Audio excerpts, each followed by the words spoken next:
Welcome back, my friends, to the show that never ends. So glad you could attend. Come inside, Movie Maniacs, as we take a look at Apocalypse Kiss, brought to us by director and writer Christian Grillo, giving us a story set in a dystopian future.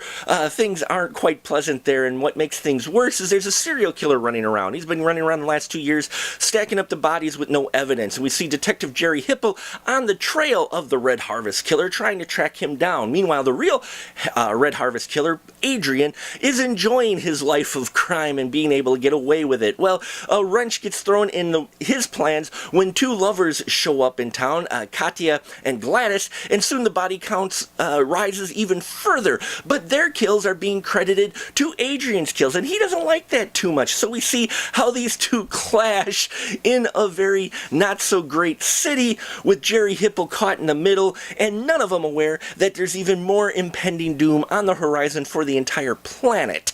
Apocalypse Kiss is an interesting noir crime thriller set in the near future that is one part American Psycho, one part Blade Runner, with a little bit of maybe Repo the Genetic Opera mixed in as far as its look. There's no musical numbers in here, but as far as the look goes, that's what it's kind of a mixture of, and the feel of this film. It is a bleak film, don't get me wrong in this, but there's some fantastic performances in here, and some lighter moments as well. DC Douglas playing Adrian, a very memorable villain in here. We've seen DC in Z Nation as well as Sharknado 2. Loved his quirky Adrian, who's just got a little bit of a different twist to your serial killer, and really enjoyed how he was written. I also enjoyed the character of Katya, played by Carmela Hayslett, who we've seen in Reichsfuhrer SS, Blood Slaughter Massacre, as well as Noirmageddon.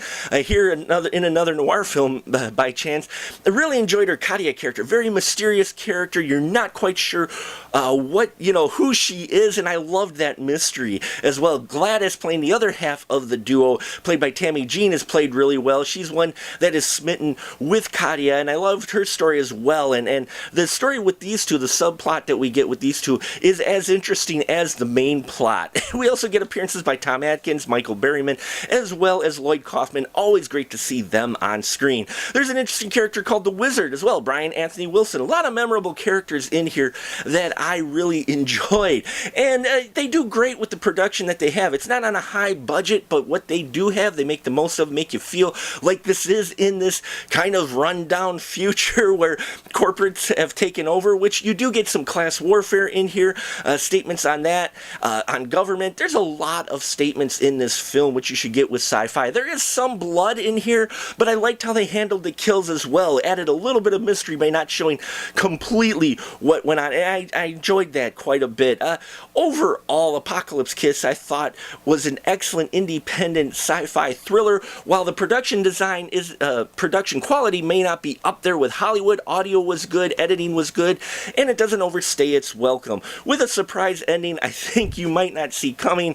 This film really is a bleak film, but a good film that I would recommend for indie crime thriller fans out there. So check it out. If you have seen Apocalypse Kiss, leave your comments down below. Love to hear your thoughts on this interesting sci-fi indie thriller. And please check out our other reviews and our other videos on our channel. I appreciate every single one of you out there. Hit that subscribe button if you feel like it. I really appreciate it. And until next time, keep that ticket stub.